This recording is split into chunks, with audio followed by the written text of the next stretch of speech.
Fala pessoal, no vídeo de hoje veremos como calcular o preço teto na prática. Então vou estar calculando com o Banco do Brasil, com a Klabin e com a Taesa. São três empresas que têm uma característica diferente para calcular o preço teto. E antes de tudo, não esqueça de se inscrever aqui no canal para ficar por dentro de todas as novidades e também se tornar um membro apoiador.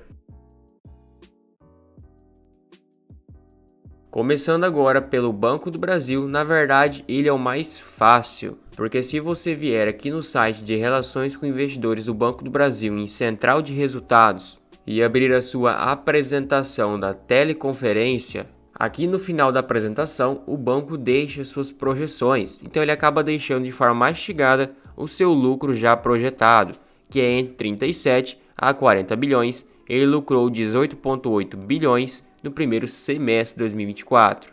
Então, para calcular, aí você precisa fazer, claro, uma breve análise, entender como está as suas projeções de crescimento e os seus destaques do resultado. Então, para entendermos esse crescimento, precisamos ver como que foi o seu resultado no acumulado em 6 meses. Tivemos uma margem financeira 16,4% superior, sua receita com prestação de serviço 4,7% superior, suas despesas administrativas cresceram 4,9% e sua carteira de crédito cresceu 13% comparado ao último ano. Então, baita crescimento. O seu ROI sobre o patrimônio líquido, que mede a rentabilidade do banco, terminou em 21,6%, agora no segundo trimestre, se manteve em linha com o ROI que já estava sendo entregado. E obviamente tivemos um crescimento no seu lucro, saiu de 9,3 bilhões para 9,5, um crescimento de 2,2% no trimestre. Tivemos uma pequena retração na sua margem financeira bruta,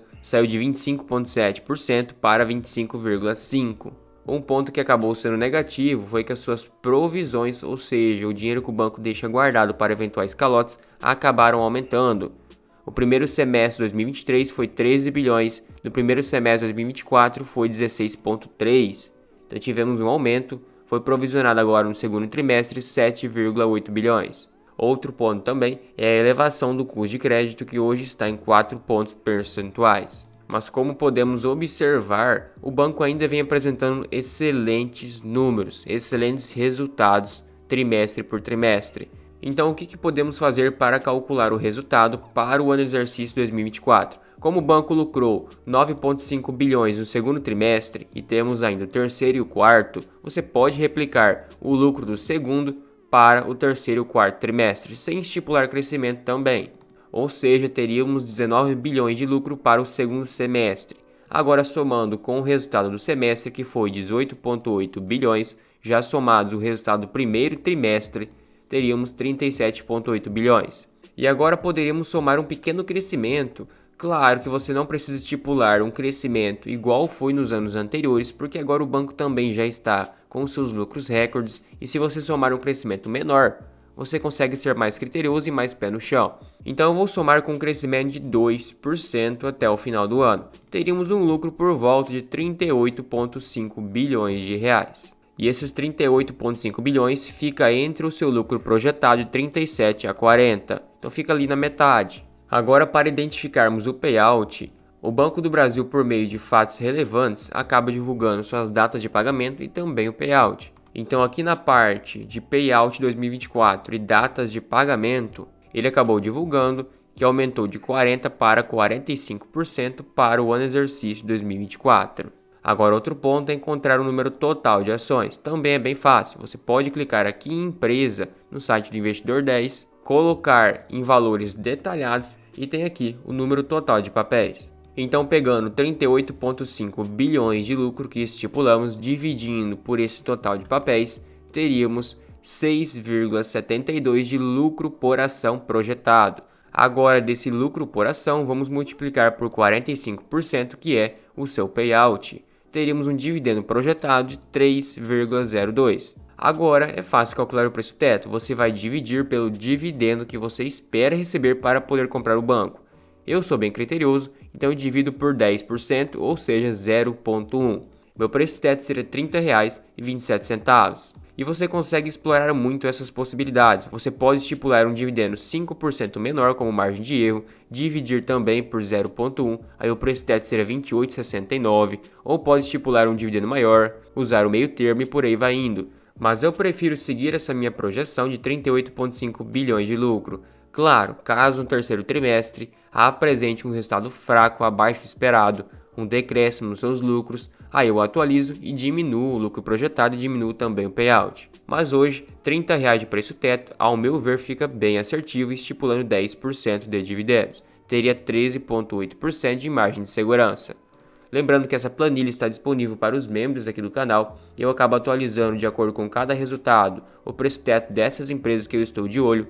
Essa planilha funciona de forma automática, então para não precisar ficar fazendo de forma manual, eu só preencho o lucro projetado, coloco o payout que eu quero, digamos que eu queira aumentar, a planilha já me fornece o dividendo projetado, o preço teto e eu coloco o dividendo que eu espero receber, me fornece também esses números. Agora vamos para outra empresa que é um pouquinho mais complicado. Estamos falando da Klabin. Novamente aqui no site da Klabin, na parte de central de resultados e abrindo a sua apresentação do segundo trimestre. E já vou logo de cara te explicar como funciona a sua distribuição de dividendos. Basicamente a sua política de proventos é entre 15% a 25% do seu EBITDA, ou seja, do seu lucro operacional, ou lucro que vem dos impostos, juros, depreciação e amortização. Então a Klabin acaba tendo um payout um pouco diferente, focado na geração de caixa, e é importante você ficar ligado a isso. E a sua média que vem sendo praticado é 20%, então fica uma média entre os 15% e os 25%, então tem margem de erro tanto para baixo como para cima.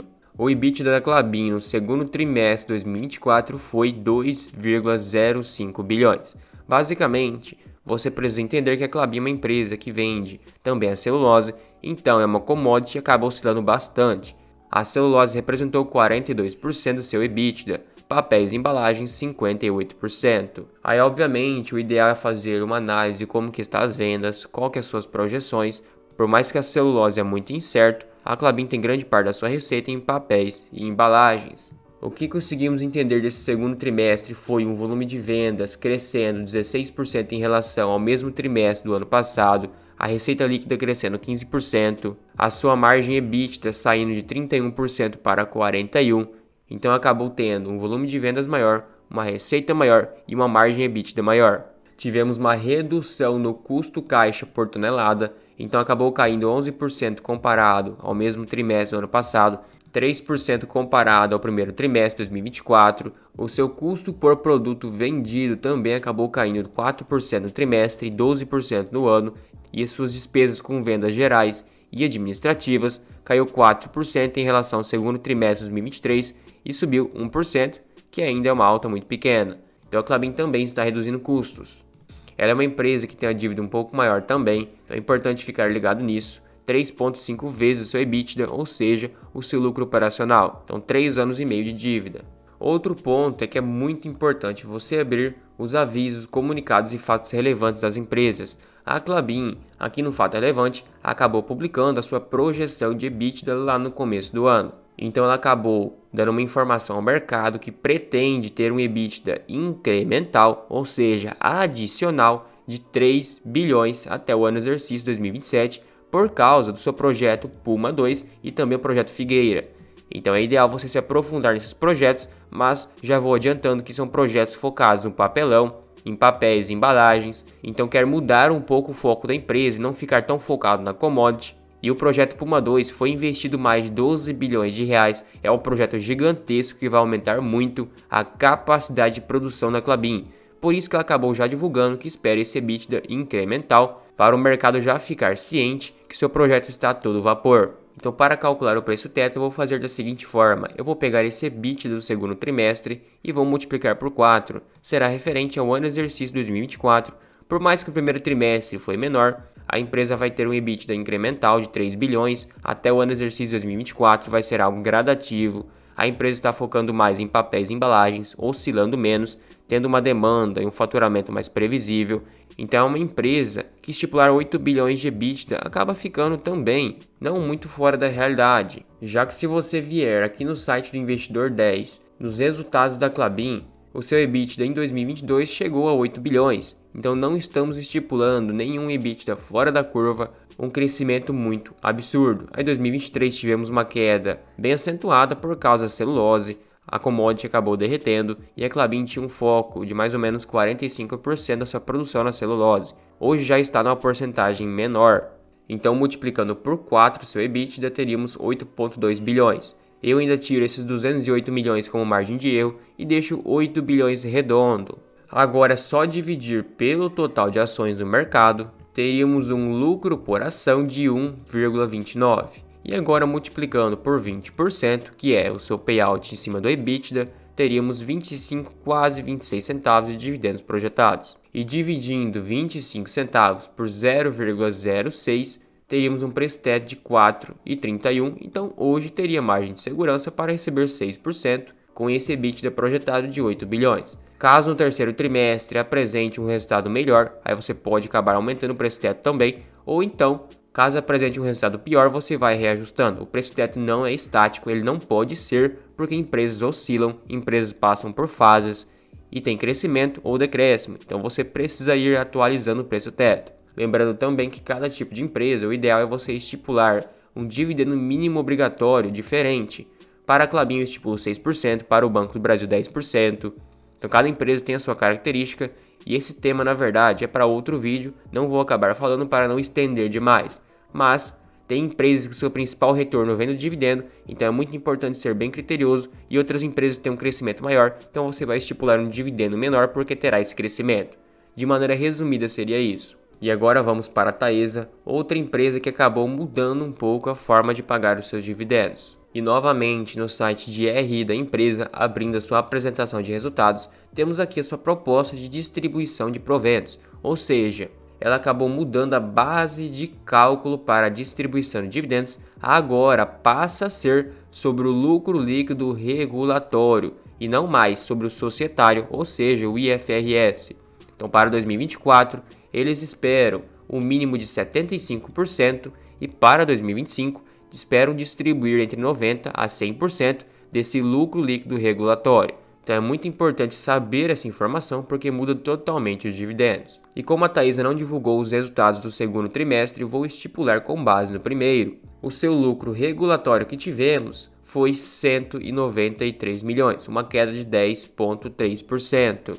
O que acabou afetando também foi sua margem EBITDA, que acabou caindo dos 87% para 83%, afetou diretamente seu EBITDA, que caiu 7,1%. E já o seu lucro líquido IFRS acabou caindo somente 3,3%, mas não é utilizado mais como base de cálculo para calcular os dividendos. Lembrando que a Taesa é uma empresa de alto investimento, ela vive fazendo investimentos, não pode parar, porque tem concessões vencendo, ganha leilões, faz outros investimentos e por aí vai indo. Então está com diversos projetos ao mesmo tempo, projeto Ananaí, Pitiguari, Saíra, Tangará. Então quando você começa a entender a Taesa, você vê que é muito perene. Claro que é uma empresa com bastante dívida, naturalmente ela é endividada, mas suas concessões duram 30 anos, sua receita é reajustada pelo IPCA, pelo IGPM, por índices inflacionários. Então é uma empresa que tem característica de distribuir muito dividendo, por isso que tem esse payout mais alto, é muito previsível. Inclusive o seu endividamento acabou subindo 3,8 vezes o seu EBITDA regulatório, é uma dívida alta, mas a natural da Taesa, digamos que já era o esperado. Então para calcular nosso lucro projetado, eu vou pegar o resultado do primeiro trimestre de 2024 e vou somar um crescimento de 10%, porque foi um resultado realmente bem abaixo e expectativa de melhora. Então teríamos 212 milhões. Multiplicado por 3 trimestres somados com mais 193,2 milhões, teríamos 830 milhões de lucro projetado. E o que acontece? Você percebeu que esse resultado ficou muito baixo, porque pegando o lucro líquido regulatório da Taesa em 2023 foi quase 1,1 bilhão. Então na verdade fica muito pessimista, porque a Taesa está numa fase difícil, porém 2023 acabou sendo bem mais desafiador. Então eu prefiro estipular um lucro líquido regulatório um pouquinho menor, de 1 bilhão de reais para arredondar. Eu acredito que os próximos trimestres será melhor. Então é importante ter o bom senso e fazer uma análise mais dinâmica. Se você só ficar preso ao número do trimestre, pode acabar sendo muito artificial. Porque se nós tivéssemos estipulado um lucro de 830 milhões para o ano exercício 2024, dividido pelo total de ações da Taesa, teríamos 80 centavos de lucro por ação, multiplicado por 75% de payout, teríamos 60 centavos de dividendos. E o que acontece? A Taesa já acabou pagando em 2024 74 centavos, bem superior à nossa projeção, e nem acabou o ano ainda. Então eu prefiro estipular 1 bilhão de lucro projetado, ainda abaixo, quase 10% do lucro de 2023, dividindo pelo total de ações, teríamos 96 centavos de lucro por ação, multiplicado por 75%, que é o seu payout, um dividendo de 72 centavos. Então ainda fica abaixo do que já foi pago em 2024, lembrando que esses primeiros pagamentos não são com base no ano exercício 2024, e sim 2023, por isso que acaba alterando e ficando o dividendo já pago acima do que nós projetamos.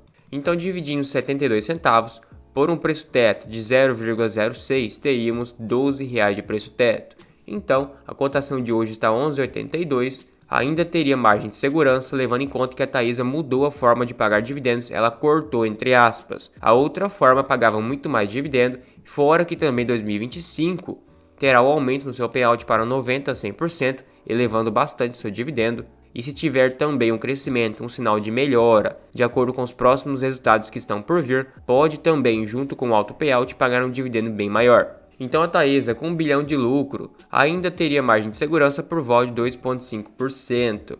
Mas o que acontece? Foi uma empresa que mudou a forma de pagar dividendos, por isso teve essa queda muito acentuada. É normal desse tipo de empresa, quando precisa fazer mais investimentos, precisa ganhar leilões, fazer novos investimentos, cortar ou mudar a forma de pagar dividendos. O que o mercado espera é para 2025 um dividendo ainda de 7, 8%, e para 2026 ou 27%, aí dividendos acima de 10%, acima de 2 dígitos. Então é importante entender como que está a projeção no mercado também para fazer uma média com a sua projeção. Então você pode perceber que o preço teto na verdade é só mais uma ferramenta. É preciso você fazer uma análise técnica, também utilizar o bom senso e entender que tem um trimestre que é muito fraco e no próximo talvez possa ter um trimestre muito melhor. E se você estipular o preço teto com base num trimestre não recorrente, num trimestre muito fraco, pode acabar não tendo margem de segurança. Então o preço teto é muito relativo, é importante entender como está a empresa, entender a fundo os seus resultados. Esse vídeo foi mais rápido para te dar um norte, mas como você entende como está o cenário da empresa, você consegue calcular um preço teto muito mais assertivo. Também não se esqueça de se tornar um membro apoiador aqui no canal, você recebe selos de fidelidade para te diferenciar nos comentários, tem prioridade de resposta, acesso a uma planilha de preço teto e a um grupo no WhatsApp exclusivo para membros. Tudo isso por somente R$ 2,99 por mês. Fica um valor bem acessível, você nem percebe que está pagando, mas me incentiva demais.